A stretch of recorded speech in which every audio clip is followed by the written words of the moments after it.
Could you be the one? Shh.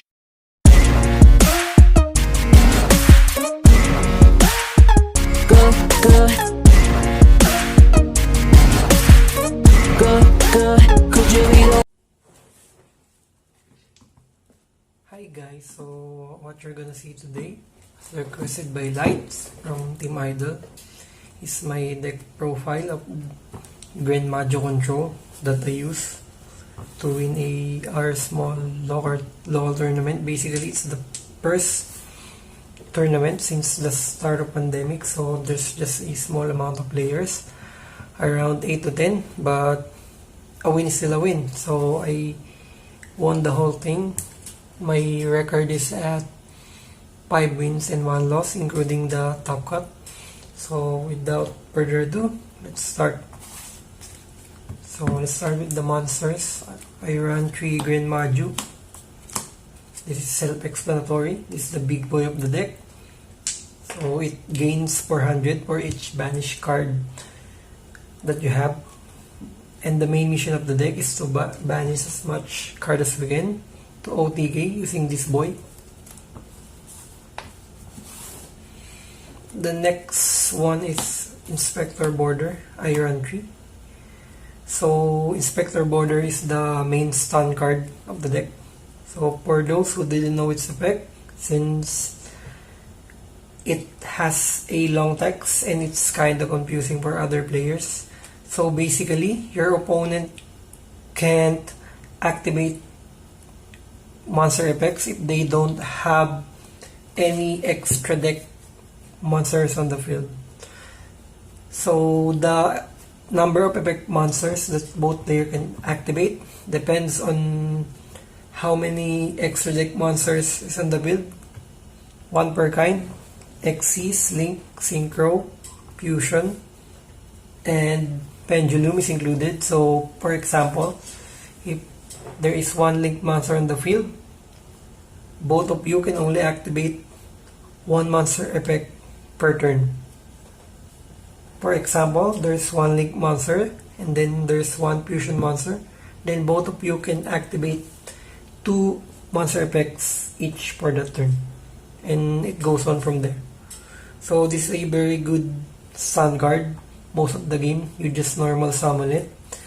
And that's GG since it's also kind of big. It has an attack of 2000. It's hard to beat over. They have to kaiju it, impermanence it, or chalice it so they can do their play. Plus, one of the main goals of the deck is to protect this guy until we have enough banish card that we can OTK with Gren Maju. Next monster is Gizmek Orochi. So what Gizmek Orochi does is you can banish 8 cards from the top of your deck face down, and you can special summon this on your field. So the good thing about here is it's a quick effect, so you can activate it on the turn of your opponent. Then it has second effect. You can banish 3 random extra deck cards. Then you can pop 1 face up monster on the field. So this is very good since it's a free body, plus the banish 8 from Gizmek Orochi is very good to get Gren Maju bigger.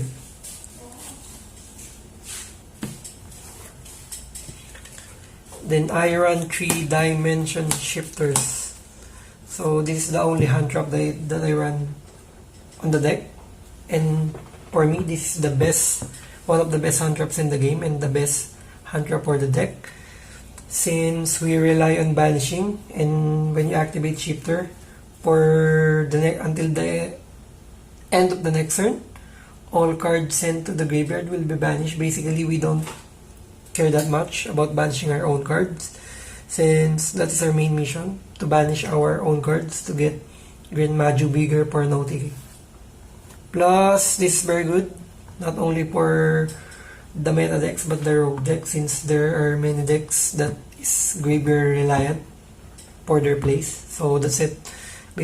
Most of the time, 1 shifter is enough to pass their turn, and then you can take control from there on.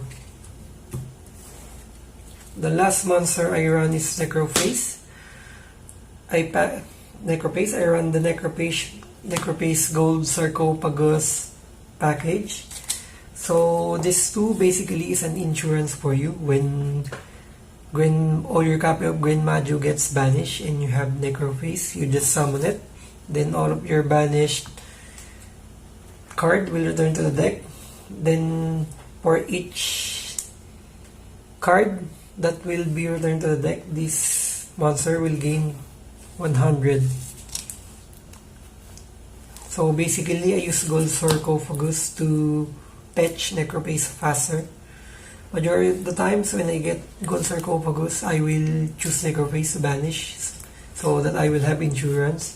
But you can also search Gren Maju if you need it already and you have the banished cards with you and you don't have the Gren Maju. You can use Gold Sarcophagus to search Gren Maju. Oh, by the way, it's a combo because when you search Necropace with Gold Sarcophagus, it will be banished.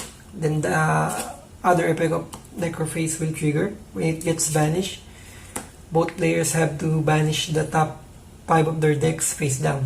And that's good 5 cards, already 2000 attack per Gren Maju.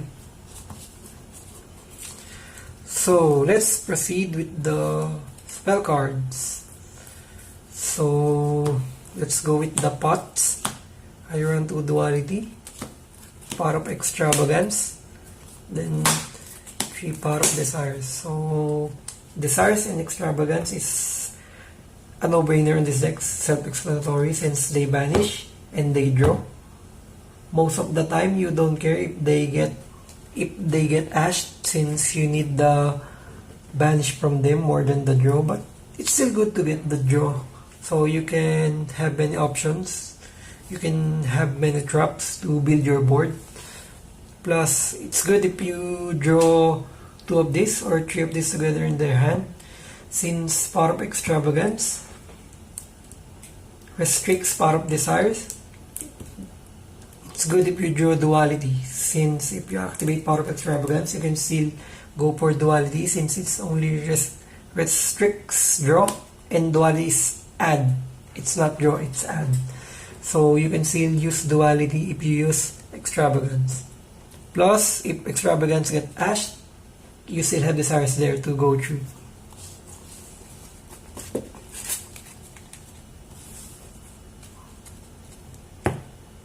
So let's go with the 1-ups, Soul Absorption, Harvest Feather Duster, and Raigeki. Soul Absorption is kind of self-explanatory since we banish a lot of cards. We benefit from this a lot. During the finals game, I reaped the most benefit from it since it's a mirror match with Maju. My life point reached almost 18,000. Plus, you can side this out going second, which I always do. And the main purpose of this is for the time. If there is a need to gain your life points because time's running out, you just go to Soul Absorption, then use Desires, Extravagance, or Orochi, then you can win the game for that round. Since it's a large amount of increase, it's 500 per card. It's very beneficial. Then Harpist Feather Duster and Raigeki going second card since you can't expect every time that you win the dice roll to go first. So Raigeki to destroy their monsters and Harpist Feather Duster to clear their back row so you can set your own board. So let's proceed with the trap cards. Basically, this is one of the most important decisions that you need to make on the deck since there's a lot of choice of trap cards that you can put in the deck, but it depends on your own preference or depends on the meta on your locals. So going on, I run 3 Solemn Judgment and 3 Solemn Strike. So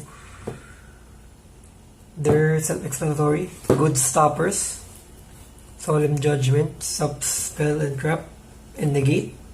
Solemn Strikes, Sub Special Summon and Monster Effect. So basically, Solemn Strike is better if you need to go second since Solemn Judgment is kinda meh when you're second since they already built their board. They already summoned and that's it. So Solemn Strike is better going second, but going first, basically Judgment.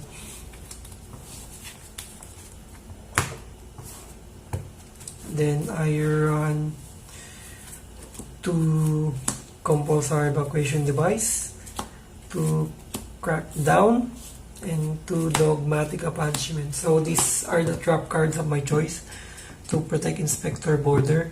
You ask me why, since these 3 are good, either going first or going second. So that's it. Even if you have to go second, they can still be very useful. Unlike Solemn Judgment, where it's kinda meh if you're going second. So that's it. But the variety of trap cards you can put in the deck is very big, so that is one of the decisions that you may need to make for the deck. Then I run 2 Dark Bribe, since Harpy's Feather Duster is at 1 and you don't want your back row to be swept. So I run Dark Bribe for extra protection. Then last but not the least, I run Macrocosmos, since there's a lot of graveyard reliant deck, as I said. So for them, majority of the times, just one clip of Macrocosmos and it's game over. So let's proceed with the extra deck. I run 3 Elder Entity. Well, this is for the Dogmatic Punishment, since it's basically pop 2 cards with Dogmatic Punishment and Elder Entity.